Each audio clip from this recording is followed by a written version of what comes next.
जय श्री कृष्ण। हमारे प्रिय भाइयों एवं बहनों, आज हम श्रीमद् भगवद गीता यथारूप पढ़ेंगे, जिसमें हम हर एक श्लोक का अर्थ समझने का प्रयास करेंगे तथा साथ ही साथ उस श्लोक का तात्पर्य भी समझने का प्रयास करेंगे। तो चलिए शुरू करते हैं। कुरुक्षेत्र के युद्ध स्थल में सैन्य निरीक्षण। धृतराष्ट्र उवाच धर्मक्षेत्रे कुरुक्षेत्रे समवेतायुयुत्सवः मामकाः पांडवाश्च किम कुर्वत संजय। धृतराष्ट्र उवाच राजा धृतराष्ट्र ने कहा, धर्मक्षेत्र धर्मभूमि में कुरुक्षेत्र नामक स्थान में समवेता एकत्र युयुत्सव युद्ध करने की इच्छा से मामका मेरे पक्ष पांडु के पुत्रों ने च तथा एव निश्चय ही किम क्या अकुर्वत किया संजय। हे संजय। धृतराष्ट्र ने कहा, हे संजय, धर्मभूमि कुरुक्षेत्र में युद्ध की इच्छा से एकत्र हुए मेरे तथा पांडु के पुत्रों ने क्या किया। तात्पर्य। भगवद गीता एक बहुपठित आस्तिक विज्ञान है जो गीता महात्म्य में सार रूप में दिया हुआ है। इसमें यह उल्लेख है कि मनुष्य को चाहिए कि वह श्री कृष्ण के भक्त की सहायता से समीक्षण करते हुए श्रीमद् भगवद गीता का अध्ययन करे और स्वार्थ प्रेरित व्याख्याओं के बिना उसे समझने का प्रयास करे। अर्जुन ने जिस प्रकार से साक्षात भगवान श्री कृष्ण से गीता सुनी और उसका उपदेश ग्रहण किया, इस प्रकार की स्पष्ट अनुभूति का उदाहरण भगवद गीता में ही है।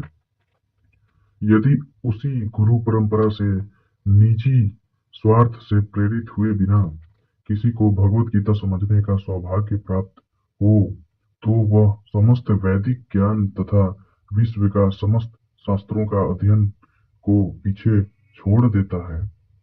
पाठक को भगवद गीता में न केवल अन्य शास्त्रों की सारी बातें मिलेंगी, अपितु ऐसी बातें भी मिलेंगी जो अन्यत्र कहीं उपलब्ध नहीं है।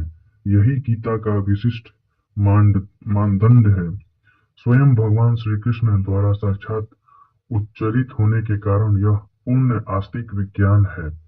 महाभारत में वर्णित धृतराष्ट्र तथा संजय की वार्ताएं इस महान दर्शन के मूल सिद्धांत का कार्य करती हैं। माना जाता है कि इस दर्शन की प्रस्तुति कुरुक्षेत्र के युद्ध स्थल में हुई, जो वैदिक युग से पवित्र तीर्थ स्थल रहा है।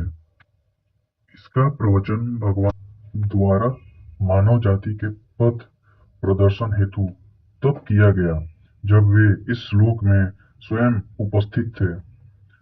धर्म क्षेत्र शब्द सार्थक है क्योंकि कुरुक्षेत्र के युद्ध स्थल में अर्जुन के पक्ष में श्री भगवान स्वयं उपस्थित थे। कौरवों का पिता धृतराष्ट्र अपने पुत्रों की विजय की संभावना के विषय में अत्यधिक संदिग्ध था। अतः इसी संदेह के कारण उसने अपने सचिव से पूछा, उन्होंने क्या किया। वह आश्वस्त था कि उसके पुत्र तथा उसके छोटे भाई पांडु के पुत्र कुरुक्षेत्र की युद्ध भूमि में निर्णयात्मक संग्राम के लिए एकत्र हुए हैं। फिर भी उसकी जिज्ञासा सार्थक है। वह नहीं चाहता था कि भाइयों में कोई समझौता हो, अतः वह युद्ध भूमि में अपने पुत्रों की नियति मतलब भाग्य के विषय में आश्वस्त होना चाह रहा था, क्योंकि इस युद्ध को कुरुक्षेत्र में लड़ा जाना था, जिसका उल्लेख है वेदों में स्वर्ग के निवासियों के लिए भी तीर्थ स्थल के रूप में हुआ है। अतः धृतराष्ट्र अत्यंत भयभीत था कि इस पवित्र स्थल का युद्ध के परिणाम पर न जाने कैसा प्रभाव पड़े।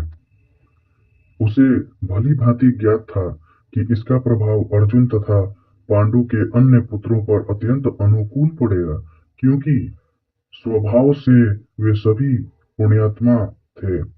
संजय श्री व्यास का शिष्य था, अतः उनकी कृपा से संजय धृतराष्ट्र के कक्ष में बैठे बैठे कुरुक्षेत्र के युद्ध स्थल का दर्शन कर सकता था। इसीलिए धृतराष्ट्र ने उससे युद्ध स्थल की स्थिति के विषय में पूछा।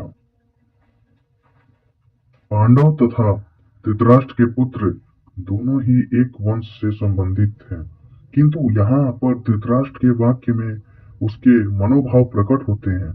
उसने जानबूझकर अपने पुत्रों को कुरु कहा और पांडवों को पुत्रों को वंश के उत्तराधिकारी से विलग कर दिया।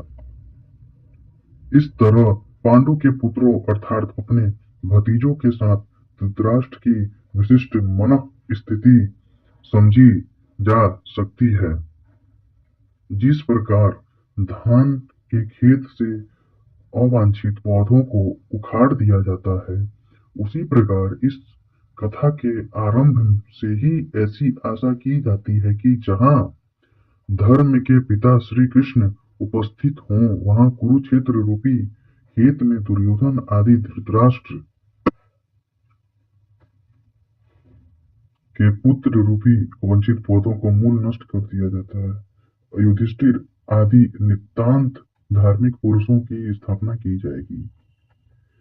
यहाँ धर्म क्षेत्र तथा कुरुक्षेत्र शब्दों की उनकी ऐतिहासिक तथा वैदिक महत्ता का अतिरिक्त यही सार्थकता है। अगर इस वीडियो से आपके आध्यात्मिक ज्ञान की बढ़ोतरी में मदद मिली हो और पसंद आई हो तो कृपया करके लाइक कर सकते हैं, और इसी प्रकार की वीडियो देखने के लिए आप चैनल को सब्सक्राइब कर सकते हैं ताकि भविष्य में आने वाली वीडियो का नोटिफिकेशन मिल सके।